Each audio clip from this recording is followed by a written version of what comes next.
Praise lord. ఈ దినము కొరకు దేవుని వాగ్దానము, యెహోవా కృంగిన వారిని లేవనెత్తువాడు. 146వ కీర్తన 8వ వచనం. కృంగినటువంటి విధానము నుంచి దేవుడు లేవనెత్తేటటువంటి దేవుడై ఉన్నాడు. కృంగుట అనేటటువంటిది వాక్యం సెలవిచ్చేటటువంటి మాట. కృంగితే నువ్వు చేతగానటువంటి స్థితిలోకి అడుగులు వేస్తున్నావు అని అర్థం.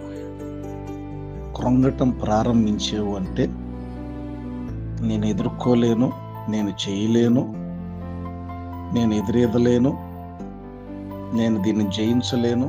నీలో ఉన్నటువంటి మానసిక ధైర్యాన్ని అణిచివేస్తూ ఉంటుంది. నీ శరీరంలో ఉన్నటువంటి ప్రతి అణువు ఆ శక్తి ఏదైతే ఉంటుందో ఆ శక్తి అంతా నువ్వు లాస్ అవుతూ ఉంటావు, కోల్పోతూ ఉంటావు. అప్పుడు క్రొత్తగా నువ్వేమి ఆలోచించలేవు. ఆలోచన లేనప్పుడు నువ్వేమీ చేయలేవు. ఏమీ చేయలేనప్పుడు ఇంకా కూరుకుపోతూ ఉంటావు. ఫైనల్లీ చివరిగా జరిగేది ఏంటంటే, నువ్వు ఎందుకు పనికిరాని నిస్సహాయ స్థితిలో పూర్తిగా నీ శక్తి సామర్థ్యాలు మొత్తం కోల్పోయి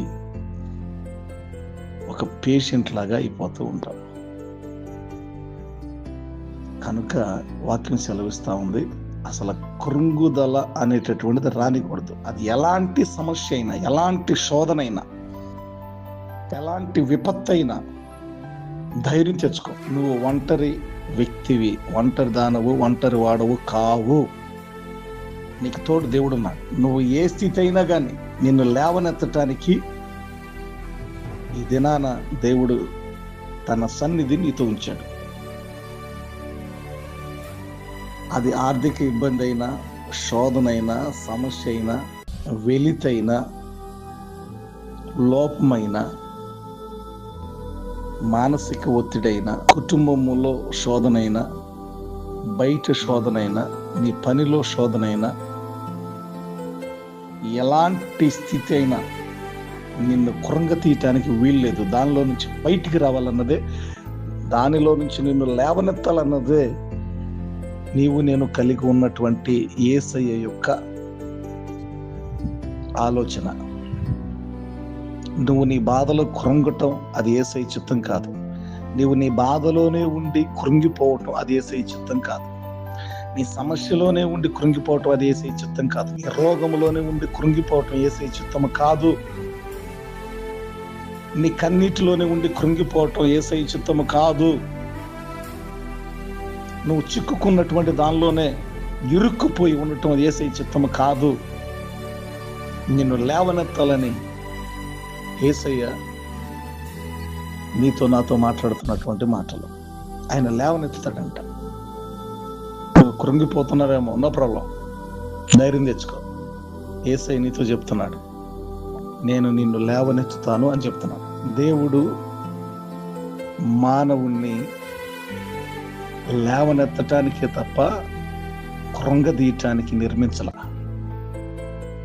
సంతోషాన్ని, సమాధానాన్ని ఇవ్వటానికే తప్ప కృంగి కృషించిపోయేటటువంటి స్థితికి అప్పగించటానికి ఆయన నిర్మించాల. నీవు దేవుని స్వరూపం. దేవుడు నిన్ను ఇష్టంగా చేసుకున్నాడు. దేవుడు క్షమించే దేవుడు, ప్రేమించే దేవుడు, ఆదరించే దేవుడు, పోషించే దేవుడు. ఒక్కసారి ఆయన సన్నిధిలో మోకరించి, నన్ను లేవనెత్తు ప్రభువా, దీన మనసుతో ఆయన పాదాల చెంత ఒక్కసారి నన్ను లేవనెత్తు ప్రభువా, ప్రభువుని అడిగితే ఖచ్చితంగా ఆయన మనలను లేవనెత్తే దేవుడు. ప్రార్థన చేసుకుందాం. మహోన్నతుడు, ప్రేమ కనికరము కలిగిన మా తండ్రి, నీకు వందనాలు. దేవా, నీ వాక్యము వినుచున్న ప్రియులందరినీ నన్ను నీ కృపలో జ్ఞాపకం చేసుకోండి. మాకున్నటువంటి ప్రతి కృంగుదల నుంచి లేవనెత్తాలని నీ వాక్కుతో మమ్మల్ని ఈ క్షణము దర్శిస్తున్నందుకు వందనాలు, స్తోత్రాలు. దేవానికి వందనాలు.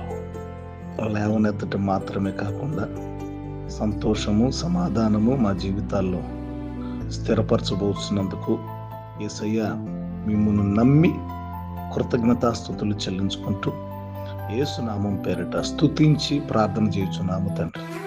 ఆమేన్.